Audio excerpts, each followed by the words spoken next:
Hi guys, welcome back. It's me, Alan Barratt, again here with the latest edition of the Grenade podcast, Pull the Pin. And this week we are pulling the pin on startups.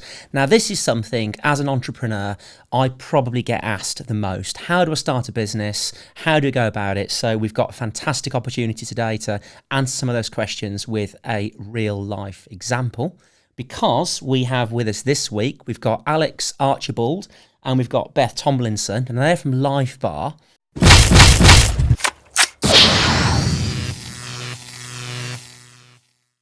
Okay, so how this came about was Jules and I did a talk for the NatWest Entrepreneur of the Year a couple of months ago because we won that competition for 2019.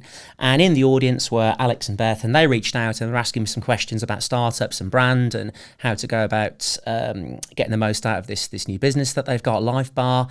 And could we go out for something to eat and could we have a chat? And I thought, brilliant, I love doing that. I love working with entrepreneurs. I love learning about their businesses. But we thought it's a shame if no one else gets to hear that discussion because it's a real life example and this is an amazing brand that we think is going to do really well. So we thought, let's get them on the podcast. Let's have a chat, see where it takes us. And hopefully we'll all get to learn something, including me. So perfect. So let's make a start. And and I do need to learn, as we know, because I know very, very little. But guys, so welcome. Thanks for coming on. Do you want to tell us a little bit about yourselves? Just introduce yourselves and... Yeah, you go first. Me go? Yeah, okay. you go first. Okay, ladies first. So in terms of Lifebar, I mean, Alex initially had the idea for Lifebar and he actually had the idea for Lifebar before we even met. So I was at university and I was actually going to do a bodybuilding competition, and I met Alex because he was doing prepped meals. So he had a smaller version of Lifebar with a different name before. And I found him locally because he was local to where I was at uni. And I picked up meals for him. From him, and we got to know each other and we actually realised we were really we wanted the kind of same things in life and we were kind of on the same path for certain things, and that's how we kind of got to know each other, and that's how I met him basically, and that's how I learned about Lifebar and kind of his vision for taking his smaller business kind of to the next step and rebranding it, and having food related items as well, because where he was before he could only do things like smoothies and waffles and he didn't have the capacity to actually do food. So that's how I kind of learned about Lifebar and I met Alex, and kind of that's how where I am today, basically. With Funnily enough as well, you were doing, what was it you did at uni? Food and marketing and business? Yeah, funnily enough, I did food marketing and business at uni, but I never thought it was going to take me anywhere. And I didn't really think that it was going to be something I'd end up doing, which is really weird because my mum and dad really wanted me to go to uni. And I kind of had an interest in marketing. And at the time I was kind of starting up my social media at the same time, but I never thought that I would do something related with food. So I was always like at uni, I was just like, should I drop out? Is this something I really want to do? Should I change my course? But thankfully, obviously, I kept going with it and I did it to the end. And obviously now I am doing something with food marketing and business, which is really strange that obviously 4 years ago, there was always this premonition that maybe someday I might do something along the lines of it. But in the start, when I was doing it, I was just thinking about dropping out. So I thought, is this actually something that I'm going to do in the future, which is strange, really. Isn't it weird though? Hopefully, I think, and it depends how long it takes, but people always just gravitate towards what they really want to do. Yeah. And I think it's good actually that you've been able to do something from an education perspective that can actually link to what you do. One thing you can't learn is, again, how to be an entrepreneur and have these entrepreneurial businesses. Yes. There almost needs to be a course in that, which then defeats the object. Yeah, there was a module in there about entrepreneurship, but it's nothing as in real life. It's nothing, no. And the things I was learning, Harper Adams is a great university, but I think in terms of marketing, what I'm really interested in is more digital marketing. So if I could go back and maybe take another course, it'd be maybe something digital marketing based. But, I think a lot of the things I learned from being at uni is a lot of just more in terms of growth in myself as a person and learning to be a bit more disciplined and independent, and having more responsibilities. So I suppose that sets you up in a good way. So I can imagine if you were to move straight out of home and into a job, have all these responsibilities, uni's quite a good intermediate step, but I don't think uni is a massive reason that I'm here doing what I'm doing now, but I just think it's a good part of my life that kind of set me up in some respect for it, if that makes sense. But like you said, like in terms of entrepreneurship, uni doesn't really set you up for that kind No, of not area at all. of And it the thing at is, all. digital marketing and lots of aspects of marketing are, a thing. It's a specific skill set, and it's always going to change as social media platforms change, for instance. But they're all things that you can learn. But actually, just having an idea, thinking about how you fund it, starting a business. There's no two businesses the same. Is a whole other ball game. Yeah. So hopefully you guys have got loads and loads of questions about where you are and what the business does. I like the fact you've given Alex full credit as well for this idea. So one day, if you guys become billionaires, he's going to use that against you. We'll have to edit this podcast back out so you don't say it was his idea. I have to give him Will you credit. sue him for half? I really hope that doesn't happen. No, I have to give him credit because, he worked really extremely hard from the start in terms of the previous business Smoothie that he had before and in terms of where he wanted to be. And, I always say to him, I would have loved to have been there right from the very start. I would have loved to have met him when he was starting Smoothie, kind of like the first step and doing that with him.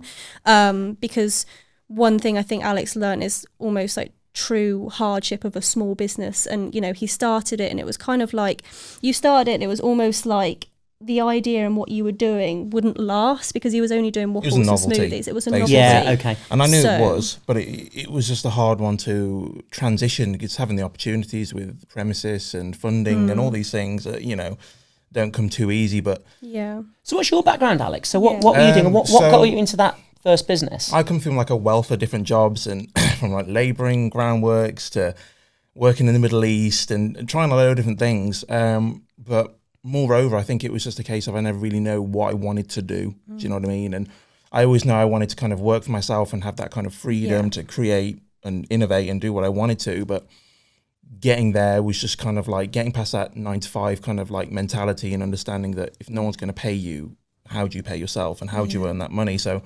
I first started, my first job was working in hotels and fitness. I got quite interested in fitness coming from like an overweight background. I got qualified as a PT. Took a very long time to do it because it was kind of a part-time course. And by the time I'd actually got to the position to be a PT, I just found the industry was so saturated and it became more sales than it did actually a passion for like helping someone transform themselves. So I took away from that. And, as I did that, a lot of friends were saying to me, like, oh, you keep going from this and this and this and this. And I was like, you just got to try these things. I got interested in finance and investment and wealth management. So I started studying towards that. I did like an investment advice diploma part-time. So after that, shortly after that, I think I had a job in Shrewsbury, a local area. Lasted a couple of months because they basically didn't have the staff to teach me and, So from that, I worked in another place in Manchester, a Forex brokerage. That went into liquidation, I think. They had some sort of money laundering or some shit. That wasn't you, was it? No, it was not me. No. It was doing amazingly until Alex started.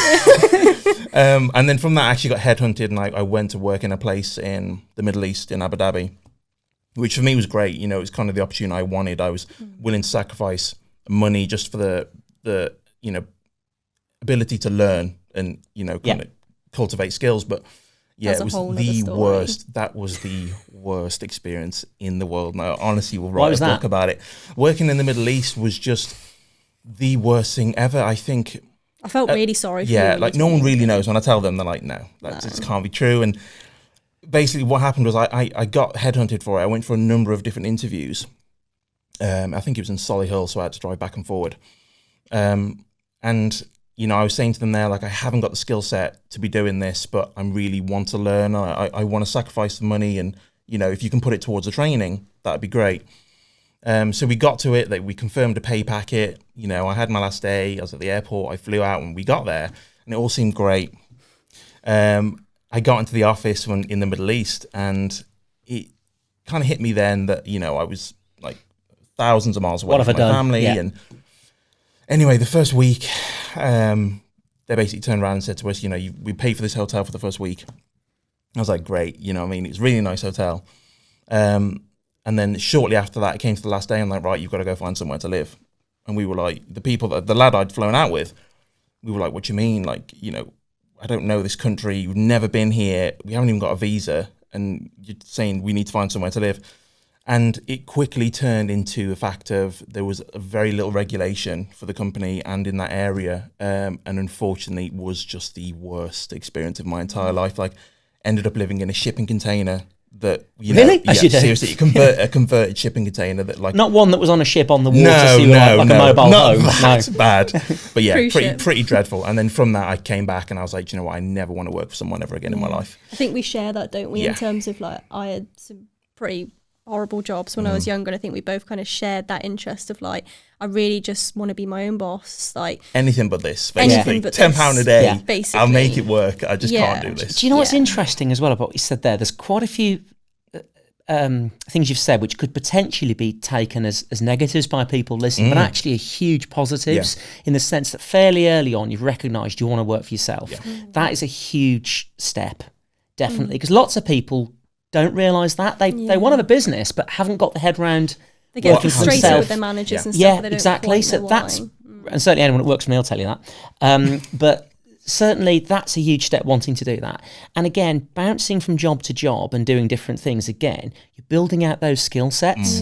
So, learning elements of, because if you're going to be an entrepreneur, you need to know a bit of everything. Yeah. But you're never going to be an expert on anything. Yeah. No. But you've got to be able to learn about, branding and marketing and product and sales and finance, and lots of it you're not going to be good at. But when you start a business, it's you and only you. You have to learn. You've got to wear all these different hats. Yeah. So actually, even doing jobs that you've decided aren't for you and aren't right, you've still learned something. And again, even your experience with the Middle East, you've learned a lot from that. No doubt. No doubt. At the very least, you've learned you do not want to live in a shipping container. No, that's now, it, you probably should have known that anyway, but you've still learned that you don't want to do that. So all this, because all these start to frame the picture for actually what you do want to do, and you can start to build this framework out then of what you want to do. And I think I'm a big believer, if you kind of know what an end goal might be, at least every day, no matter how tiny the step, you can make a step towards it. If you don't really have an end goal and know what you want to do, Just going anywhere. you are meandering all over the place. So you do need to be taking steps in the right direction, and it's obviously not going to be a quick process.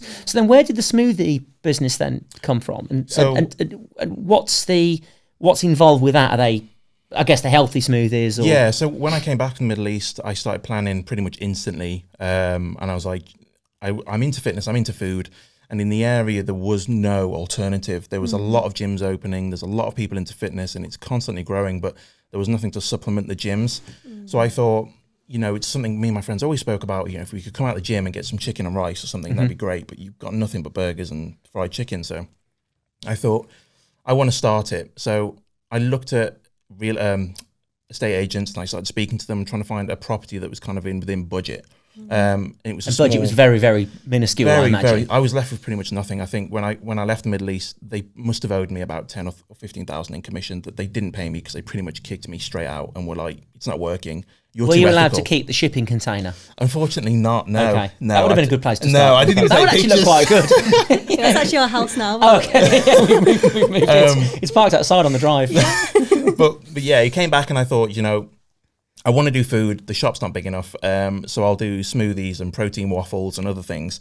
It was good. The reception from it was really good, but I knew in itself it was a novelty, and I knew everyone didn't want to eat a waffle every day, even if it was a protein one, or no one wanted a smoothie. The weather's not hot enough to warrant having that. But So it was the first step, wasn't it? it was the first step, and like you said, like I learned a number of things, and I think when Beth goes back to speaking about, she wishes she was at the beginning with me. There was times when I was in the shop that I'd make £15 a day, but I'd be sat there for 8 hours a day. But then when I got back, I had to do 60 meals. So I was working 16 hours a day, but probably getting paid £2 an hour. But and that kind of gut check for me was when we had Lifebar now, we can earn a lot more than that in a day than what I used to. And for me, I can sit there and we could break even on one day, and I'd still be like, it's amazing that people are coming and supporting the business, and we're able to even be here.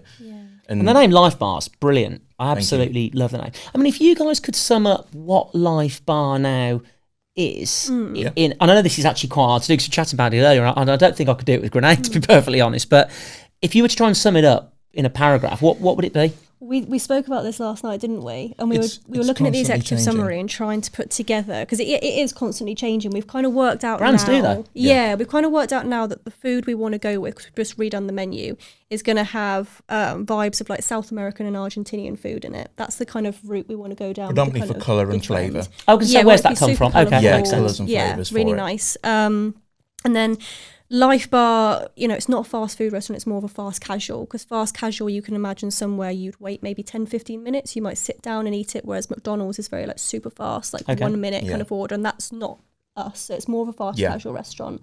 And then it's something in the other sense that we want to be super systemized. So in the other sense, we do look to McDonald's a lot in terms of systemization. You know, we did a lot of kind of research into kind of maybe how McDonald's kitchens were set Yeah, up we to found make it super everything systemized, we you could know. on McDonald's, like everything, and we tried Before to we base opened, kitchens we around did it. like every food item we put down to the seconds. Yeah. Like going to the fridge takes 5 seconds. Walking Putting back, this together 2.5 takes seconds. 2.5 Getting the seconds. gherkins out the jar. I love 2 this. seconds. Now, you must Yeah. have seen the film, The Founder. Insane. Yeah. Yeah. On the tennis So court. that's when one of he's- my favourite films. Yeah. Ironically, I watched it a couple of years ago. I watched it again last week.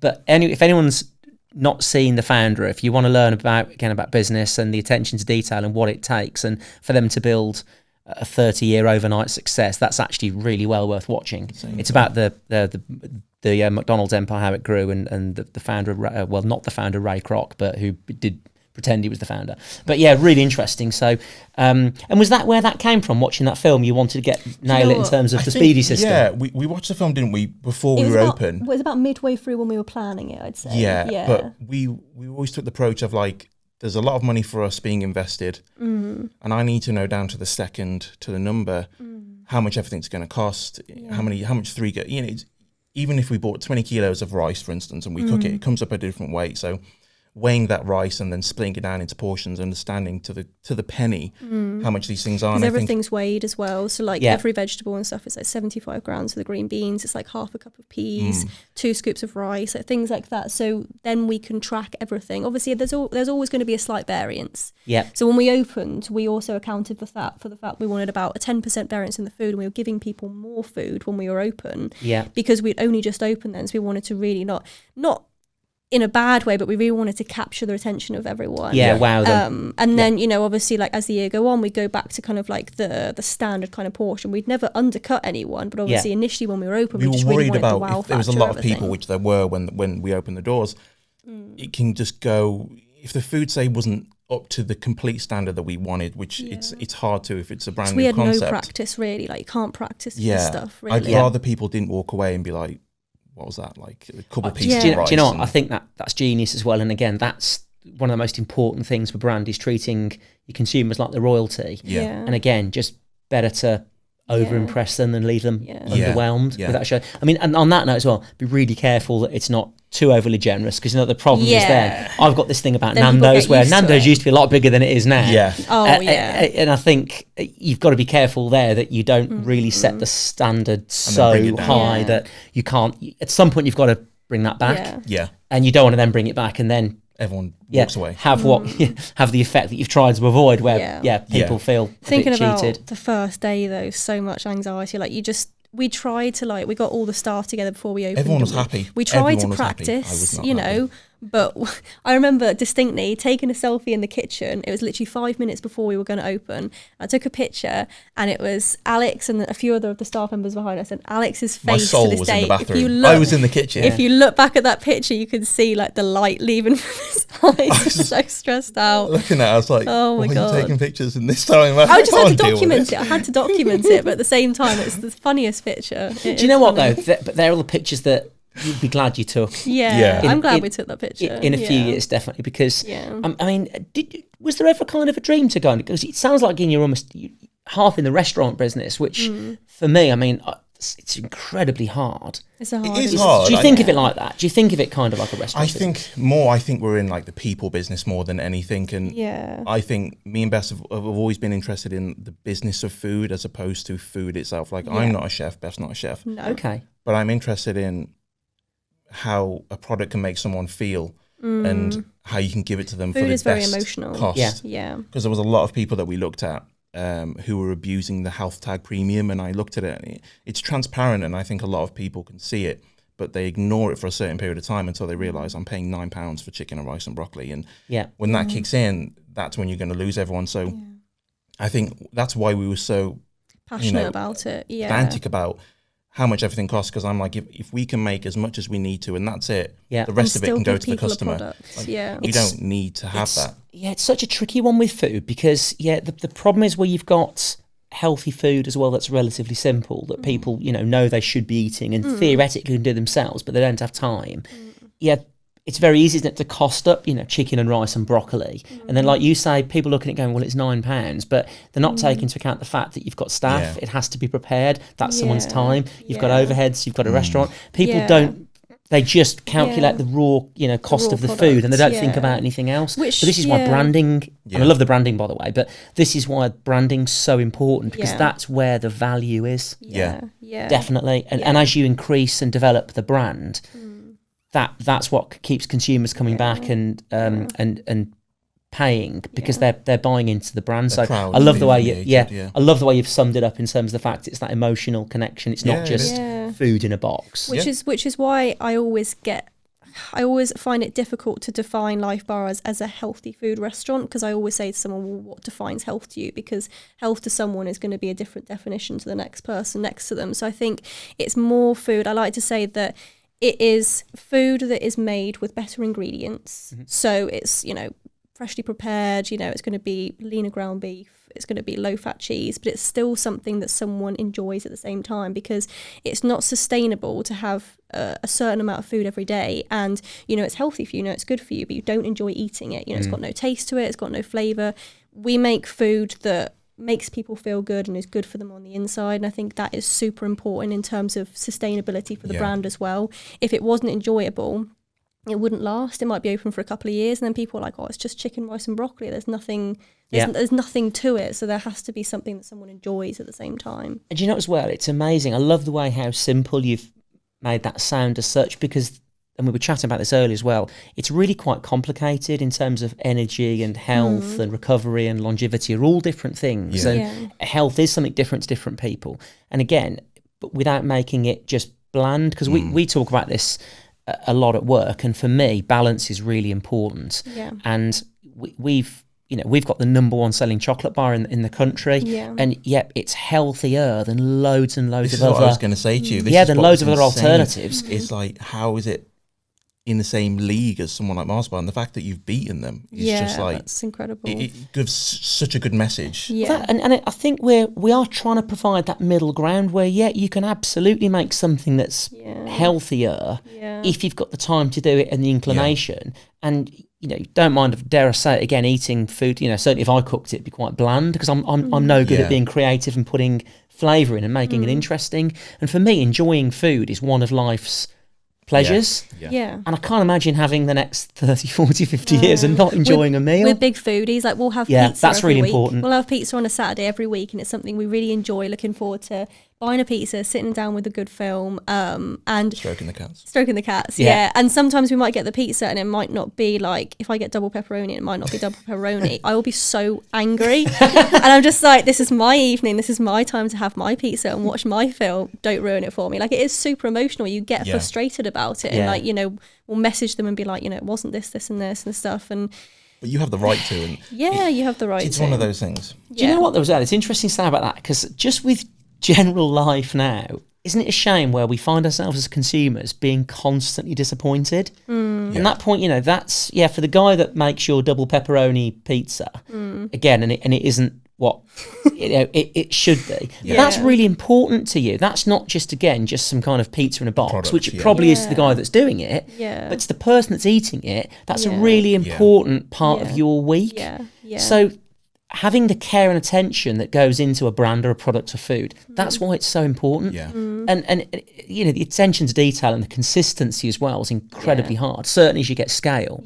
But that's a really interesting point of how important that particular, because it's not just about eating a pizza. No. It's a chunk of quality time, and that you sit there and, like you said, you look forward to it. And then when you're disappointed by it, and so many brands get this wrong, and consumers are disappointed, and they probably have no idea, or they don't care. But do it at your peril, because once you lose one, it turns into 10, turns to 100, and they soon drift away. and it's it's hard to gain consumers, and it's very, very, very easy to lose them. I think this is why we struggle with the thought of stepping away at some point and getting someone else in as a manager. It's very early, obviously. Oh, it is super early. We've only been open about 9 months Yeah. now, but the thought of bringing someone else in, you have to kind of understand that, yes, everything might be 100% perfect all the time when it's me and Alex in the kitchen, but you have to accept the kind of 80% right and the 20% maybe not, but the fact that then you're able to do all these even better things behind the scenes, but it is a struggle, isn't it? It's easier said than done. Yeah. Do you know, it's one of the hardest things ever with having a business is employing other people, which you need to do, certainly at the start, because the first, and I take it, how many guys do you, how many people do you employ? We've only got Okay, one. yeah. Yeah. And were they hard to find? Was that? I mean, initially we had 4. Yeah. But it's so hard to find the right people. I mean, there was something in what we were looking at, one of the questions, which was so interesting for us, but hiring friends and family. Okay. Can I give it, you've rolled your eyes, which means that you've already done that. And I'm guessing. On one hand, it's gone really right, and then on one hand, it's gone really wrong. Okay. Now, I don't want to cause embarrassment by asking specifics in No, terms of go naming for and it. shaming or whatever, but we won't name any names. yeah, but we can, I'm sure they probably know who they are if they're listening to this potentially. But probably. the thing is, this is really hard. Now, it's one of these things you learn. First thing you do in business, and lots of people do this, they do go out and hire friends and family for a number of reasons. They're people that they know and are close to them. Trust. There's someone potentially that if you can't afford to pay anyone, he's going to do it and help you out and work on more of a subsidised salary. Yeah. You don't have a specific role because, again, you need someone who does lots of different things. So it's not a role you can actually advertise for. And I absolutely get why it happens. The problem is, I don't think I can think of a situation where it ever ends out working well, because I think you have to make that distinction between someone who's working for you or working with you or as a friend. And I've got, and I have had at Grenade in the past, I've had people involved who are a friend, an investor, and a supplier. Jeez. And it's impossible to manage the three. And actually, I said to this one particular guy, I have to have 3 relationships with you, because as my friend, I'll do anything for you. I'm always here for you. Yeah. As an investor, I have to do what's right for the brand and give you a return because you're expecting a return. And as a supplier, I've got to basically kick your ass. That's a lot. Yeah. So I have to wear 3 different hats. But what we did there, and we're great friends, what we did there, we sat down and we worked out the ground rules. Yeah. And I think maybe if you do employ friends, perhaps that's what you should do. Yeah. We've done it, and it hasn't worked. Yeah. I'm going back years. Yeah. And I think, but what's happened with us, we've employed people then who are the right person for the job, and then we've become friends. Yeah. And I think that's absolutely fine. So you end up in the same place. You've got a friend that works for you or works with you. Yeah. But you have to do it that way around. Yeah. If that makes sense. You get away from the initial expectation then, don't you, of a certain person. I mean, I'll give you some specific examples. I mean, I had, years ago, I employed a friend that I shouldn't have done, and I did need someone, but also he was a friend that really needed a job. So I employed him. And again, he was okay at his job. He was never going to set the world on fire. But very quickly, he did want more than I could pay him. His circumstances changed. And they're in difficult situations. You're thinking, well, okay, hang on a minute. I can't now just pay you more than the job requires. Because business is business. It is. And I don't imagine any of this is uncommon. And the thing is then, because you're friends, little things creep in. So I'd come in, he'd nipped out. If someone needs to nip out, they need to nip out and go and get something for lunch or whatever. But was going out and doing a full-on weekly shop in the middle of the day. Yeah. And coming back in, and was like, where have you been for the last 2 hours? Oh, I've done my weekly shopping. And then, my kids are on the phone. Oh, my wife's on the phone. All that. And you're thinking, actually, what they don't understand is you're paying for their time. Yeah. And you're not getting their time. Yeah. And what they also don't realise is, which they should as the friend, that actually, as that impacts the business, that impacts their job. So there's no winners in this situation at all.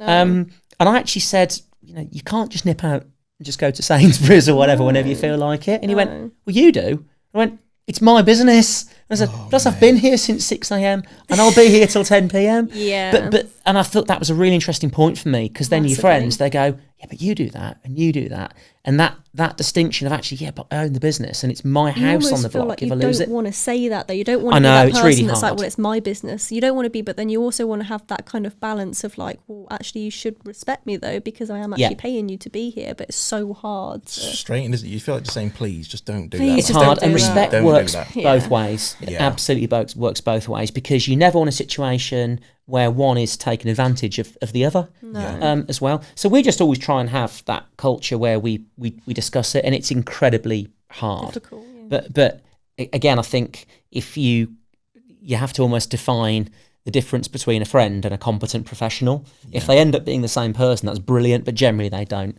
I always think of examples, the likes of Mike Tyson, who was worth like 300 million when he was 20 years old, went out and employed all of his friends and gave them ridiculous jobs and was bankrupt in no time. You think, actually, how do you burn through that amount of cash? But clearly you can with making bad decisions. And I think that's really common with professional sports people, just employing their mates. If you need an accountant and your mate's an accountant, a good one, that might work, but generally speaking, they're not. No. I think my dad went through the same thing. He had his own business, which, funnily enough, was a foundry that also was used at an event for Gymshark where I broke my arm. Don't. That's a whole other story in itself. First ever event I brought him to, by the way, with me, and he breaks his arm. Really? Yeah. Doing what? Arm wrestling. Oh, okay. Yeah, never do that. No. Was it someone who was a lot smaller than you? He's a big guy, but It was a stupid plastic table. The craziest thing about it is it broke dead center. So Yeah. we were dead center. It wasn't like he was arm wrestling and I went this way and he went that way. It just snapped there in the center. And I thought, oh, my arm's dislocated. And I got up and my arm was just like... Do you know, I left him for 20 minutes. Yeah. It was the first event we went to. And I was just like, I was upstairs. We were in the VIP area. And I was just like, he's getting on really well with Roland, which is Mel B's trainer, one of the Gymshark athletes at the time. So he's getting on really well. I don't want to feel like I'm dragging him around with me for the whole day, because no one likes that. So I'll leave him, 20 minutes. He can chill by himself and I'll go out to the queue. And next thing I know, I'm down by the queue talking to people and there's someone sprinting round the top and coming down to me. And I'm just like, what's going on? And they're like, you need to get in the taxi now. Alex in the taxi. I'm not sure what's happened to his arm. He might have broken it, but you need to go to the hospital now. And I was just like, get in the taxi. And he's got a brand new pair of Gymshark leggings wrapped around him that they've obviously made as like a makeshift kind of like brace. Improvising. I like it. it. Improvising, yeah. And branded as well, a branded sleeve. We hadn't even been together that long at the time, but I had to like cut your clothes off in the bath and stuff in the hotel room. And I was just like, well, at least it might bring us closer together. But that was a very traumatic weekend. Yeah. You leave, like you said, for 20... Things you're learning, leave them for 20 minutes. So don't take them anywhere unescorted. Yeah. Without a responsible adult. You won't find a responsible adult around here, by the way, as you've already noticed. But you were saying as well, going back to the friends and family and employing people and delegating. And again, as an entrepreneur, I don't know an entrepreneur that doesn't struggle with delegation. Yeah. Because one of the reasons they are an entrepreneur is because they like doing things themselves. Yeah. Oh my God, yeah. That's something that you must absolutely learn the art of. I think that's why as well, when we look at the food business, we don't look at it as a restaurant, because we look at it as just all a system. And we've done everything we can at the moment to de-skill it to a point where if we have to delegate, it's not going to be a task that requires Gordon Ramsay to be there. There's a handbook for everything. If you were brand new and you came into the kitchen, you could run the kitchen based on what we've written out. The systems are like, books. Yeah, Alex enjoys systems very much. Yeah. Do you know what though as well? Where you can add some process without making it too processed it is absolutely necessary, as long as the process doesn't interfere with the brand, because again you've got to keep two separate things really, because that consumer experience that we've talked about, it's so important that doesn't become tainted but by whether it's finances or too much process. But I think as well with the delegation piece, you can one thing I learned actually was, and I think you've just touched on this, yes, you could probably do, certainly at this stage, everyone's job better than they can. As you start bringing in, say, if you bring in specific skills, so, we've got, say, specific skills that are like graphic design, I can barely turn a computer on, so clearly, the world's worst graphic designer is better than me. Luckily, all of ours are awesome, but, I cannot do that role. But I could do, sales role to a point, marketing role to a point, finance role to a point, warehousing. But the trick is to find people that can do all these things better than you. Yeah. One role that you can't recruit for is you, because no one is going to conduct the orchestra better than you will. Yeah. The idea is to conduct the orchestra, but don't go running around trying to play all the instruments. Yeah. And actually, one thing I learned as well years ago was when I could do individual jobs better, and like I said, now I can't. But when it's the first, 5, 6, 7 people, and you think, actually, I could do all these roles better, you also can't do the work of 7 people. Yeah. No. So, 90% from 7 people is better than 100% of one person. Yeah. And I learnt that as well. And it all depends on the role and the person. Yeah. So I'm generalising. Yeah. But how do you know then when you get to a certain point where you have the cash flow to delegate the role? So say if you're better at doing that, but it's going to cost me this much money to employ someone. So my time instead of, so obviously, as you know, to start a business, it's hard to have that. If you had the unlimited funds to be like, you're a better cook than me, you can work the front better than me, you can do the cleaning better. How do you get to that point? Or how do you know when you're at that point where you feel it's safe? We're only 9 months in as well, so it's like, I almost feel like... to let someone do it. Yeah, it's a real delicate... I'm going to give you a real cop-out answer here because I'm almost not going to answer it. It's a real delicate balance of, what you can afford, what roles are available, who's available to you, where your time is best spent, and you don't want to rush into this too quickly.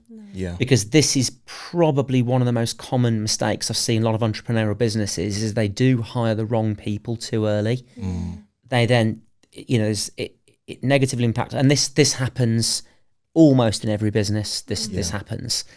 The wrong person is so toxic for the business in every respect that the cost of getting it wrong is just so ridiculously painful. And this is why I can see you don't want to let go.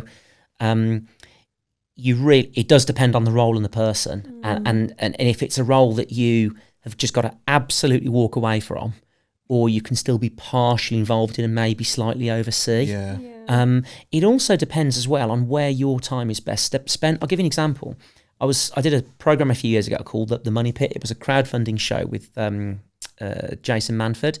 And it was, they never did one series because the show was a very strange format. But one of the businesses on there was a woman who had a bar business. Like, it wasn't protein bars, but it was like healthy bars. And I thought, okay, I know quite a lot about this. And she was kind of a one-man band, but had a facility, this bakery facility. And she went out and hired a salesperson as her first employee. And you think, sounds perfectly reasonable. Until she said, and this woman was the most amazing salesperson because she had started this business from scratch, knew everything about it, was ridiculously passionate about it. And although she wouldn't have classed herself as a salesperson, it's like you're the best salespeople ever for Lifebar. You never get anyone better than you because it's your baby. So in this, but what she'd then done, she was buried in finance, which she hated and knew nothing about and didn't like doing it. And hired a salesperson who, surprise, surprise, wasn't as good as her. And I said, and it sounds obvious now when you explain it like this, but she's like, this is going horribly wrong for me. So I said, of course it is. You go out and sell. It sounds like you need to hire someone in finance, which is a dedicated role. They're going to be better than you because they're qualified and you're not. And actually, they're easy to find. You just, you recruit for a finance person. You're going to get lots of people apply. So it's a thing. It's kind of an easy role to fill. Still going to get the right person and for the right salary and so on. But when I explained it to her, she was like, I can't believe I've done that. But it's obvious with hindsight. But that's actually really common. I mean, what roles have you got now specific? I take it you're looking for people to actually cook food, prepare food. Yeah. I mean, it's not hard, is it? You could just go look, you could get a chef, but we've had a chef equally who came through a ding-dong. He walked out mid-shift, room full of people. You know how chefs get when it's pressurised. They can get very emotional, so... They also want to have a creative spin on it, but Lifebar, it's not that way inclined. We want it to be something that's systemised to a point where if you went to a Lifebar, say in Ireland, and then you went to a Lifebar here, it's consistent every time. So unfortunately... Although there is room for creativity when it comes to specials and things we might do, seasonality and things like that, for the main menu, there isn't room for that. And for the customer, it has to be the same every time because like me with the pizza, you want it to be the same every time. If you've ordered double pepperoni pizza, you expect it to be a double pepperoni pizza. So it has to be consistent for the customer. So. And that sounds so obvious, doesn't it? But again, I think that was the genius of McDonald's. They were the first restaurant chain to offer a consistent offering in every state. Whereas if you pulled into a burger bar and a drive-through, you were getting something different every time. Yeah. And I think for me, probably lots of people actually, if you want to have takeaway food or whether it's healthy or not, half of it, you look with it, let's say it's fish and chips, you sort of know what it's going to taste like. Yeah. So you're looking forward to it. And there's nothing worse than getting it and it's not right. The chips are soggy or exactly. So you something. gravitate towards the meals that you like and the places that you like. Yeah. And you want that consistency. And that does come down to the chef. Yeah. I mean, I think potentially, I wonder if you could get people who are up and coming, who are interested in, being it almost sounds like you need a cook, but not a chef. Yeah, we do. Yeah, we need fall someone short makes of calling sense. them chefs. with a bit experience. Yeah, okay. Yeah, almost like Pret and A griller Leon or something, do. like Yeah, Nando's okay. have a griller. They're not chefs. They can't. I think you said a produce- gorilla then. I said, can you change a gorilla to train a gorilla to cook rice, possibly? It's a secret thing. Yeah. A griller, not a gorilla. Okay, we're learning already. I would pay to see that though. Maybe that could be what's unique about the restaurants where you go in. There's a gorilla. The new logo. Yeah, behind there. Yeah, I'd be terrified. That's your new logo. And then you could actually rotate for the animals. So Yeah. one day it's a giraffe. I'm not sure if a giraffe. They've not got the opposable limbs, No, have they they? wouldn't work with it. Yeah. We'd have to have an elevated ceiling as well. I just think that. Yeah, we always say it's brand banter and bullshit. So we've definitely entered into that into the latter. But I wonder if you could go to like some catering colleges and potentially have some open days and see what you get, because we did this. We've only ever done one, but we did an open day once where we were looking for about 5 or 6 roles, and we had an open day in the building, and we spent like 3 hours at night, and we had some little workshops, and we did a few talks, and I think someone's got to probably buy into the culture of you guys as well. I'm going to make a note of that. Yeah, which is very infectious, and rather than just coming in for a job, just to cook food. Yeah. And I think certainly one thing that works well at Grenade is there's all sorts of different jobs in the building, obviously, but everyone wants the same thing, and we're all there for. Everyone's there as kind of a family, and we're all pulling together for the same thing. Yeah. So I think the minute you've kind of got someone on the outskirts, it's just a job, and they kind of come and go. They're going to stick out like a sore thumb, potentially. And that's something that, again, comes from the founders. And you guys will be able to create that in absolute abundance. I mean, you're 9 months in. I know. It's still very, very new. Absolutely nothing. And what would the dream be? What would the dream be for Lifebar? Do you know what? Systematically flawless. Yeah. That's pretty much how we'd want it, isn't it? But then also having that community as well. So like when we go to Gymshark HQ and I visit my manager, I take Alex with me and we walk around there, and it's like you described, like it's almost like a family. Yeah. And me and Alex always say to each other, how can we get Lifebar to a stage where people, just the staff themselves, and not the owners, are so invested in the brand and they believe in it and love it so much that it's almost this community kind of feeling. And we always get that when we go to Gymshark HQ and we walk through. Everyone's feels like it's cool to be here. Like I work for Gymshark, and they're proud to say that. How do you get a brand to a point where people are proud to say they work for the brand? And I think that again is the biggest thing for us, isn't it? Yeah. But that comes from the founders, and everyone's going to be an extension of you.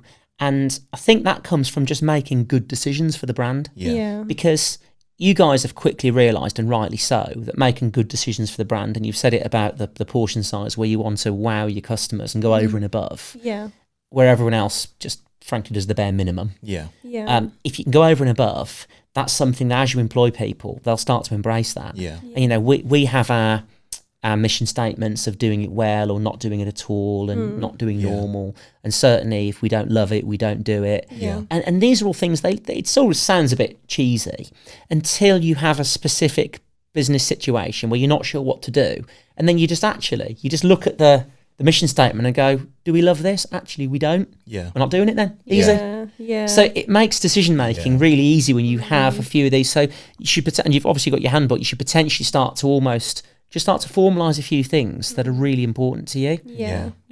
Because I didn't do this for about 6 or 7 years, and someone said to me, what's your customer service policy? I didn't have a customer service policy.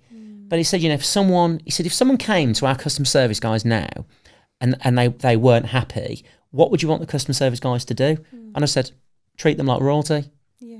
was exactly what I said. I said, okay, that's your customer service policy. Yeah. So if that's all you have, that's absolutely fine that you want to treat the customer like royalty. Yeah. So the fact they come back and they tell people. Interesting actually, I said about what's the dream, and it was all around process and systems, but you didn't say we want 1,000 stores, we want this, it wasn't about scale. What's your dream in terms of scale? Well, we'd love the scalability, but imagine the scalability and everything was, we'd scaled, but we'd done it too quickly, and there were still mistakes and problems in the basic Lifebar, and then it was almost like you're replicating a turd across the UK. Yeah, I think that's nice. Never replicate a turd. No. Yeah, we always say. Yeah. You can't polish one of those either, apparently. We always say if we could have like the healthy version of McDonald's. Yeah. That's the easiest way for people to understand. They know McDonald's, they know healthier food. Put the 2 and 2 together. But without saying it's healthy, like people just understand. Just a better alternative. Like you don't have to go get, normal fries. You can get sweet potato fries. There's benefits to sweet potato more than there is normal, and simple things that people just overlook, and they think they have to do the next groundbreaking idea. But I think that's what we want, is just a systematic, better alternative for people to eat. Yeah. And as well, you've actually summed that up beautifully in terms of we want a healthier version of McDonald's. Yeah. It's like me when I said the Red Bull of sports nutrition. Yeah. So we wanted, a product that was everywhere, that was good for you. Yeah. And we came up with that mantra. And if you can just start to really get succinct with some of these things that you want, it's really powerful. I mean, today as well, what have you found hardest? What's been the hard? I know it's all hard, but specifically, because people are interested to learn this, what's been the hardest point about this brand journey for you? I think both of us have had different struggles, because Alex had the business before, I didn't have the business before, so I had a lot to learn in terms of like understanding, like especially like cost with certain things. So, for instance, the 10-foot stainless steel tables we've got in the kitchen, those are second hand, because otherwise first hand they'd be like £300 each. £500. Yeah. So I think for me it's kind of like but I thought personally, I was just like, well, we can't have second hand tables because food hygiene, what if they had something on them before and they're dirty? But that's not the case. But obviously from someone that hasn't had something before, it's very difficult to understand, okay, what's necessary in terms of costs and what is unnecessary. Do you need to spend £2,000 on tables? Yeah. Or do you need to spend £2,000 on making the customer's experience better? And what's more important? What's it's the understanding priority? that, isn't it? And being, reasonable and putting things in a list of priorities and being like, okay, that is a priority, but it's equally not going to really bother us if it's coming brand new, or if it's been used 2 times and someone's selling it for half price because they don't want it anymore. Yeah. So, and that is just being resourceful, isn't it? And I think that's one thing. Yeah. And I define that as well is, and I said this actually today, spending money's fine where you need to, wasting money's not. Yeah. And actually you've got to think, is it a waste of money to pay? Yeah. Plenty of things we want. The extra. Yeah, exactly, yeah. And you don't need them. No. We could have spent a lot of money on the kitchen.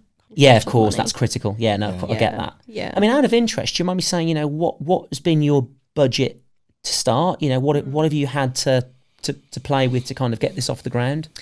So we both had some funds, didn't we? Yeah, I mean, I've saved from social media for the last couple of years and doing that and earning money from that. I kind of saved money because I knew at some point I didn't want to just do social media for the rest of my life, and I wanted to have my own thing, but I didn't know what it was and where it would be and what it would be about. So I just saved the money, and then kind of just hoped I'd kind of find my way or find something that I was interested to fall into. Like obviously I was very lucky to meet Alex, and he had the idea, and I was just like, what, I'm really passionate about the same things you are in terms of not just food, but not like just food. Having something external and a business that you could potentially scale and give back to people that are equally the same as you, and you want that kind of resolution, but it's not there. So if you can create it, there's 1,000 other people like you and do the same thing, want the same thing, and it's for me it's become great. Like social media, and what I've done has very much been about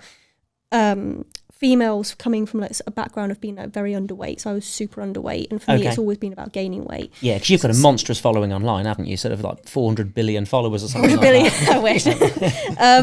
But coming from a background of being very underweight, I just wanted to empower people to understand kind of like, it's difficult, it's like I said before, what defines health. And, I get a lot of people that come into Lifebar, or they direct message me on my page and say, trying to eat more, I'm trying to gain weight. Like, what do you eat to gain weight? And I always say, well, it's not about, the specific food groups, it's, calories and things like that, but trying to teach people in a sustainable way. So it's almost like, for me, when I gained weight and I kind of found myself within that, I kind of gained a lot of confidence in myself, and then that dripped into everything in my life. So because I was more confident in me and who I was more confident in job interviews, in socializing and things like that. So it's LifeBar for me means more than just kind of the kind of just people coming in and buying a product. It's more like people coming in and buying a product which I know is better for them, so it's going to benefit them in that way. And then it's also kind of educating people as well. Like, we have loads of stuff in LifeBar, posters around the wall educating people about things just as simple as whey protein. My mum thought whey protein when I first started taking it was a steroid. What's hard with this as well, it's so confusing and so massively complicated. media Nutrition, like you said, health confusing. means different things to different people. And someone even enter into a conversation about health and certain types of diets without knowing exactly what they want to do, it's almost impossible to give any advice. And I learned actually years ago, I'm really interested in the science behind nutrition and performance nutrition, working with Olympic athletes and the military. It's really interesting. The problem is, to build a big business, you need everyday mass market consumers, and most of them are not interested in that type of thing.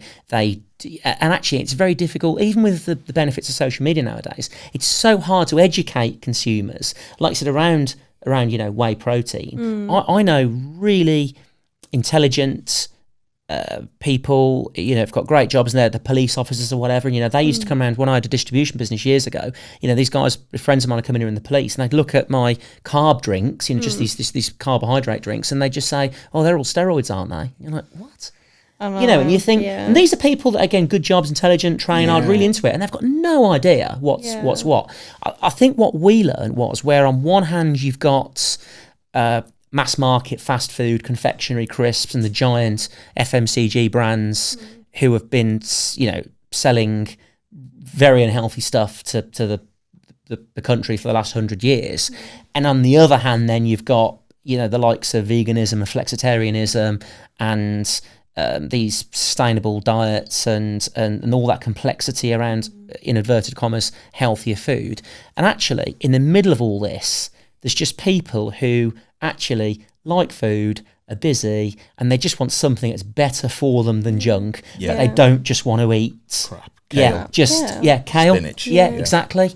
And there's and normally in business you should never be stuck in the middle, but I think in this circumstance it's the only place to be, because everything else there's just a monstrous extreme, and those are it's great working with the Olympic athletes, as I've said before, but there's not that many of them. And again, the type of food that is very, very clean and very nutritious and very healthy. If you're an Olympic athlete, you'll probably be doing it yourself. You don't then that's where you have the cost issue where people then won't pay for it. But you just want those everyday consumers that do it. And then in terms of where you are now, what are you finding hardest? What are your biggest worries, fears? I know there's lots of fears. Hiring people. And finding good people, not just in the business, but externally, and having that advice and having someone who can help shortcut and bypass these things and say, I've done that, don't do that. Or it hasn't even got to be in the same industry. It can just be a process, or it can be a thought, or it can be anything. Someone just saying like, I wouldn't probably do that.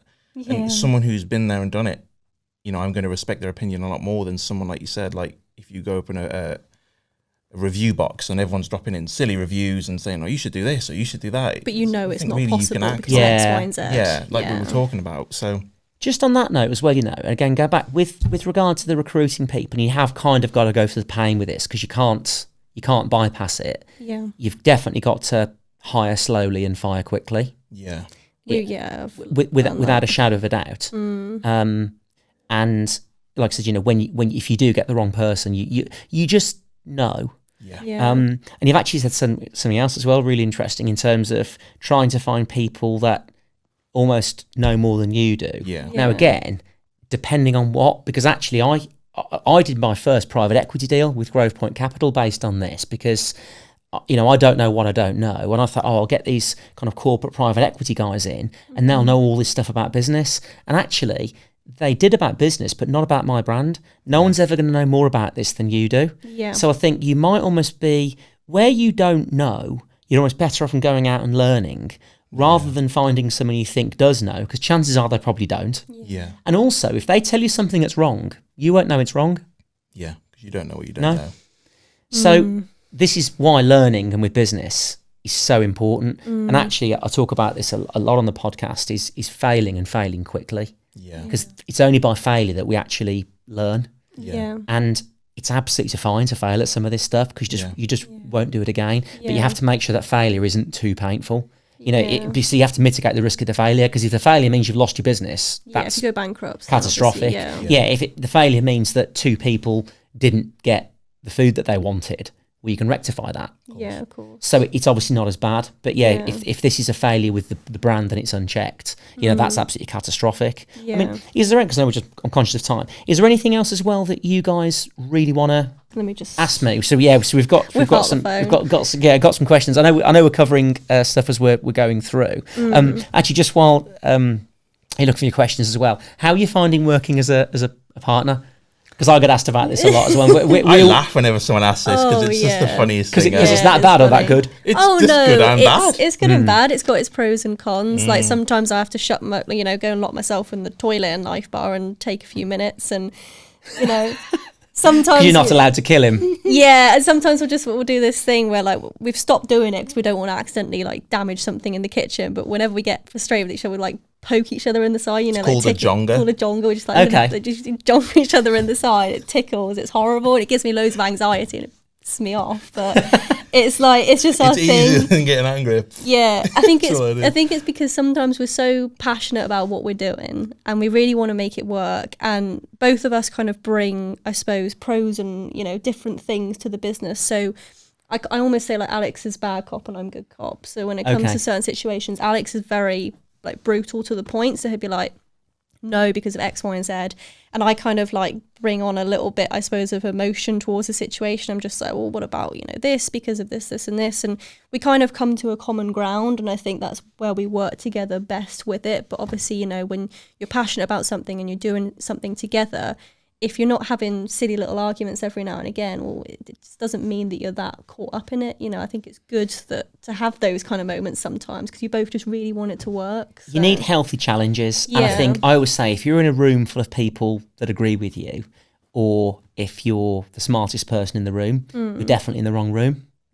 And I think it sounds like, again, you've got those complementary skill sets, which is brilliant, because Jules and I get asked at this a lot in terms of working together, and we always say, like, it's the best thing and it's the worst thing. Yeah. I know it seems like a bit of a silly answer, but you absolutely get that. Yeah. And I think at least when you're building a business and you guys go home, you're always thinking and chatting about it, as opposed to, and that's critical, because again, that's probably when you get a lot of things agreed and decided, because actually when you're working in the thick of it in the day, it's too hard to you haven't got the headspace to do it. So sometimes you're busy and I want to talk about it and you can't. I'm busy and I'm like I can't right now because I've got like 10 green beans I to got try all and these sort things and going in stuff. my head And I'm and just like can't do it right now. But do you know what as well, it's really important, even when you disagree, and I can tell actually the way you are, but you laugh about it. Yeah, we do. So it's absolutely critical. We haven't had many arguments to the point where we've just like you will hated each other. It's more just stupid well, we things. have had like probably one or two, but it's not as much as the stupid little ones that we have. I think we both need to know what we know and we need to know what we don't know, and the things that we don't know, go find out how to know them, basically. Out of interest, how do you define the roles? Because when Jules and I started, there's 2 of us. I did product development and sales, and then anything financy. Al's mouthing something. I can't see what his mouth. I don't think it's complimentary, Beth, to be honest. No, it probably isn't. But then Jules did everything else. No, but it was mostly marketing and. I think for me, I kind of like, because I've done, I suppose obviously for me, like social media and what I do is more of like a personal brand, so it's not the same as like a business brand, but I suppose I had some idea of like social media and like what people gravitate to in terms of content and stuff. So I was like, we should do videos, and I take a lot of the content for the social media page on my phone and things and on my camera and stuff, and I try and do as much of that as possible. And I know how to use Photoshop, so I can do the basic things and stuff like that. And then, but there's no doubt that Beth's following as well has added huge. Without a shadow of a doubt. It helps. We've had people travel from Texas Oh, wow. Just because they Yeah. followed Beth. And Chicken and rice. Yep. Yeah. chicken It must be rice amazing, and a chicken burger. and rice. Yeah, I always get insane. so anxious though when people come and they've travelled. I'm in the kitchen. I almost don't want to go out because I almost don't want to disappoint them. Because I feel like Come out sometimes. doing backflips. I mean, I met you, I was disappointed, Yeah. I'll be honest. Don't worry, that's fine. That's fine. That's normal. That's As I'm normal. sure so were you. Mortified when you met me. That's amazing. But the fact that Yeah. someone would travel so far. Insane. Yeah, we had a That's couple from incredibly Bournemouth powerful. the other weekend. Yeah, they came down from Bournemouth, Bournemouth, which is Liverpool, like 3 hours Manchester, drive. Birmingham. Yeah. It's just when they come, Yeah. we make We Jamie, make a good especially we make a our big staff member, effort. who's just great on the front. He'll Yeah. buy them brownies and just to thank them, and Yeah, anything. Just it's just Yeah. insane the fact that they travel that distance. yeah. It's just mad. Do you Yeah. know Can what I I put a mean? downer on this for 10 seconds? Yeah, That's go on. fine. In the sense that that's amazing, especially with social media, but also likes don't pay the bills. Yeah. No. So, and it sounds to me again, there's almost two brands going on here, because there's the social media element of it and kind of the personal brand and people following you guys, and rightly Yeah. so. And then you've got the Lifebar brand. It's all going to be the same thing and kind of merge into one. I suppose what I do is I know it's short-lived.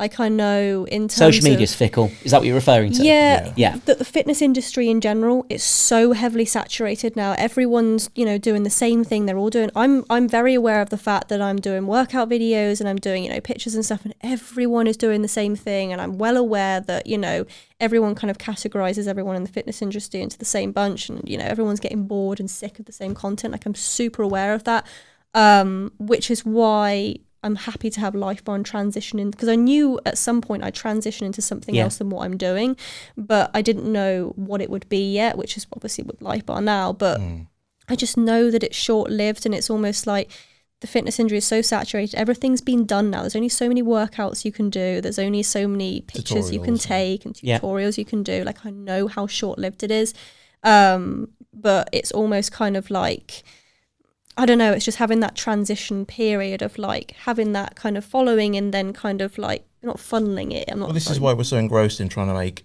a community for Lifebar, and there's certain things we want to do, and utilising who's following me for that, and just try and give back. And there's certain things we take massive inspiration from someone like Manager, for instance, who do like the Rising Star program, and they really get people, the customers, their staff involved into the business, and that's one thing we would love to do, and give back and bring everyone together who enjoys the same thing. It sounds to me, and I know this is easier said than done, it sounds to me as well where you've got this amazing community for your for your restaurant where you are, and you're doing all the right things, then you need like the fullness of time as well just to start to develop this. But you've got people coming to you. If there's a way where you can actually take Lifebar to them, and you can ship the meals, and again, I know this is very, very difficult to do in terms of shipping fresh, healthy food, but if and the UK certainly and the US are littered with failed meal prep delivery companies because it's murder. But I wonder if there's a clever way of doing this where what you've got is definitely, I think it's easily the best version of this I've ever seen. And like you said, they are very common, but with what you guys have got, and you're so likeable, and you're passionate about this brand, and you realise the fact that the social media element of it's important, but it's not the be all and end all. But I wonder if you can start to get this out to more people in a sustainable and also profitable way, where you aren't just working for nothing, because I know it's incredibly difficult to do. And again, just start off small and just see where it takes you, and don't try and get too big too quickly, because certainly in business that's tough anyway. And I think anything with food getting too big too quickly isn't. Does that sound something that's possible for you guys? I think what we were looking into, we were really interested in doing stuff like festivals, events, pop-ups, catering in general, and just having also, something that you could bring to the people and make it a bit more mobile. It is something you could that just would have be a few good. products off the menu that were quite easily to do, and then you could have a van and you could go to festivals. You could even get hired out for weddings or events and things like that. And it's, I don't know, like a Wingstop. That's one of the ones. Their marketing, we is look to very good Wingstop in the a sense lot. of how And how they have like a integrate van people. and they bring I'll tell you to what then. festivals So and I'll tell you what things. we'll do. If that's something you actually want to do, why don't we do it for Grenade HQ? So if you guys want to come over one day, anytime to suit yourselves, and again, you can prepare food for 60, 70 people or whatever, 75 if James is in that day. Then, actually, no, it's not right, 80 if James is in that day. can do that, why don't we be your first customer for that and see how it goes? That could be And if wicked, it's an yeah. absolute disaster, we'll know. Yeah. Well, we'll know. Yeah. Well, Don't obviously, say yeah, we anything. will put it all over social media. But if it's brilliant, we'll tell people. If it's a disaster, we won't say anything. Does that sound like a deal? That's the best way. Yeah, Yeah. yeah. Should we do that? So then, see how it goes. Come and learn on us. Yeah. Worst thing can happen, you give us all terrible food poisoning and half my staff die. But to be honest, that's a chance I'm prepared to take. Lifebar be closing down. Company's house closed. It'd be amazing about Lifebar. Lifebar kills Grenade team. But let's do something like that again. That'd be amazing. Yeah. And again, see how it goes. Learn. It might be something that you decide then you don't want to do. But I think what you've got, it's too special to not grow. Yeah. But you've got to kind of grow it in a sustainable way Finding because the it's right you. way. Yeah, sure. Right path to And do you go know what, with it. guys? As well, there's no rush. As long as you can pay the bills, Yeah. and you're having fun, Yeah. and you've got a bit of a plan, and it can go somewhere. Brilliant. That's kind of Yeah. Gives that's- relief, doesn't it? Here, that's We, the key. we sometimes, always you know. say like the best thing about what we do is the fact we get to work together as well. Yeah, brilliant. So I mean, that's probably more of a pro for you, to be perfectly honest, Beth, than Alex. But yeah, potentially. just you being know. totally honest for a It's minute. fine.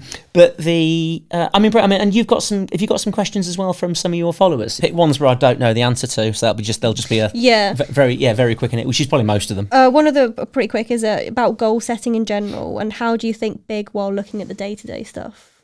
I think with that, you've got to set short, medium, and long-term goals. And I think it's really probably answered it earlier when we were saying about the fact that you've got to know where you think probably the end game is. Yeah. So everything you do is a little step towards it, Yeah. and a little step is fine. Yeah. It's better than a step in the wrong direction or Yeah. a step backwards, definitely. Yeah. So I think, you've absolutely got the day-to-day stuff which must work well. And I mean, it sounds like you're all over that with the efficiency and making it Yeah. better and the improvements. Yeah. But think where you want to be Yeah. in the next week, in Yeah. the next month. Yeah. Think we're going to be this time next year. Maybe have a plan for the next 5 years. But to be honest, 5 years... Things chop and it's- change all the it's- time, But you don't know they? what? It changes. Who cares? Yeah. It's better to have a goal that you then decide is the wrong goal and you change than just having no goal at all, Yeah. Yeah. Yeah. I think. Yeah. Definitely. There's one here that's not specific, but it's more just around in terms of starting a business with someone else. Like, do you think it's fundamental that you need to start with another person, or can you start just by yourself? Or is it I think, hard? I mean, just by yourself's fine. Most people start with someone else, I Yeah. think, for the support.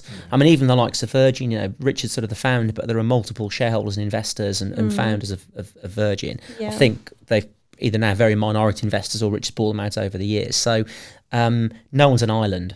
And I think this is an incredibly lonely journey, whether there's one of you that starts off or 10 of you. I think the fewer the better, because where there's 2 of you, you'll disagree on stuff. Where there's 3, 4, 5 of you, they just don't stand a chance. And Yeah, it's that's true. really common where you get brands with multiple founders and they're just going to disagree. I mean, there were a number of founders at Unilad. I know that there was various fallings out there. A lot of the top brands I can think of, there's been, Grays, there were multiple founders. It's very difficult to separate business to personal relationship, Yeah. definitely. But I think, again, it does depend on the business. But I think if there's 2 of you, it's probably perfect. Yeah. That's enough for you not to go mad, It's a and you've good got amount. one person to rely on. Yeah, Yeah. exactly. Kind of like the best way to start up? Do you try and gather funding? Do you look at using savings, or do you do loans and things like that? Like, what's the best way? Like, what's the best form of money? Again, we spend probably ages on the financial one, because that's where actually Yeah. people struggle the most Yeah. with starting a business. Is I can't That's the afford to. I majority of can't these afford to do questions, it. kind of on finances. I think covering the finance question, I think the way you guys sound like you've done it, where you've kind of saved up a bit and put some money in, which also is, what I did. I also got a £500 startup loan with passport to export. It was a bit weird, actually, because to get the money, you had to spend the money first. So it was kind of only really repaying back what you'd already spent. Oh, You had to okay. prove you'd spent it on something. Yeah. We actually put it towards a show when we did had this startup loan. I think I'm always really wary when people immediately go out to investors, external investors, because then straight away you've always got someone that's got input in your business for a financial reason. I think if you can do it yourself, save up and take the risk, you've got complete autonomy over the decisions. even if you do go and get a bank loan within reason, at least, you know, the bank are kind of controllable. Obviously, they want the money back, but they're not going to interfere in the day-to-day. Yeah.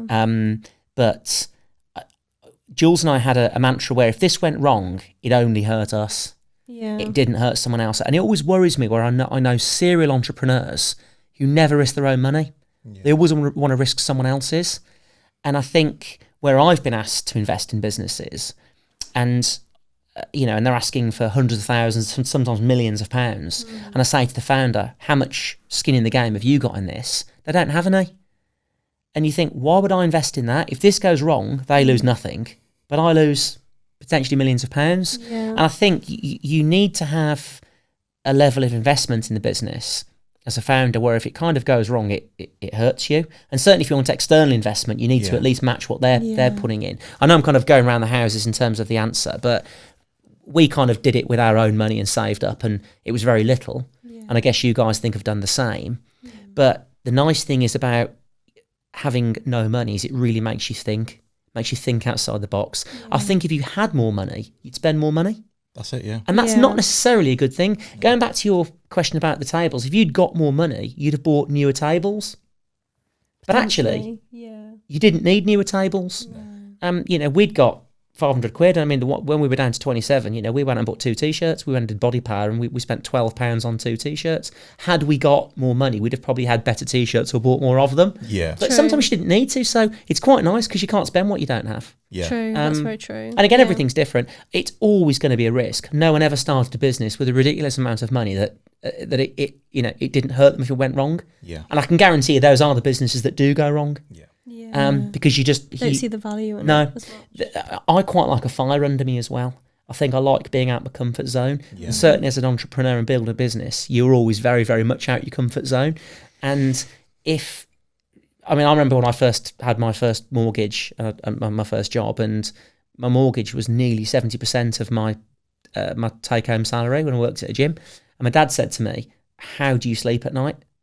And I just said, I'll find it. I'll find the money. And every day you get up and go, right, I've got to pay the mortgage off. So you go out and you graft. And, you know, Jules and I would go out and we'd dig holes in the road for £10 a day if we needed to, because you've got £10 more than you started with. Yeah. I know it sounds like a really silly example and people say, no, you wouldn't, but we actually would. Yeah. You know, people don't believe I used to move rocks. Like when I used to do groundworks, they were like, no, like you must have inherited or you've took. I'm like, no, I used to move rocks. Like, you've actually ruined one of my favourite sayings. So whenever something goes really bad, I'll always say with the guys, it could be worse. We could be breaking rocks for a living. But actually, I've met someone that broke rocks. Did you break rocks or move rocks? Just move them. Oh, that's okay. It's not breaking them. Sometimes they hit you, don't they? Sometimes they hit me, and I kick them away. But. Yeah, so when I say now you could be breaking rocks for a living, I'll always think about you. But there's no silver bullet to lots of this stuff. And I think just to kind of finish up with the whole entrepreneurial journey, you always feel like you're the first people to ever do it. And for your business and your journey, you absolutely are. But you're not the first person that's ever set out on this scary entrepreneurial business or journey, because it's terrifying. It's absolutely terrifying. And I promise you, what you're going through, 1 million people have been through before, and 1 million people go through after. And you know, in 10 years, people will be asking you stuff. You'll be going, oh, we did this, we did that, we did this, with that, and they'll look like you've just totally invented fire. And it's an amazing feeling when you can actually chat to entrepreneurs and say, oh yeah, we did this, you never guess what we did, and you've already started to get these amazing stories of success and failure. But enjoy the journey, and again, a brand is never finished, so it's absolutely fine if the journey takes a bit of a convoluted path. Hopefully that's helpful to a certain extent. No, you've learned absolutely nothing. I can if anything, it's just comforting to know that, you know, we are kind of like hopefully like on the right track, and it's doing all the right things. Not wrong to make certain mistakes as long as it's not mistakes that are going to be absolute failure. I mean, we've chatted on air for an hour, we've chatted off air for another hour as well, and I don't think you've said a single thing that I've thought has scared me. You've thought that's fundamentally wrong. Don't do that. Not a single thing.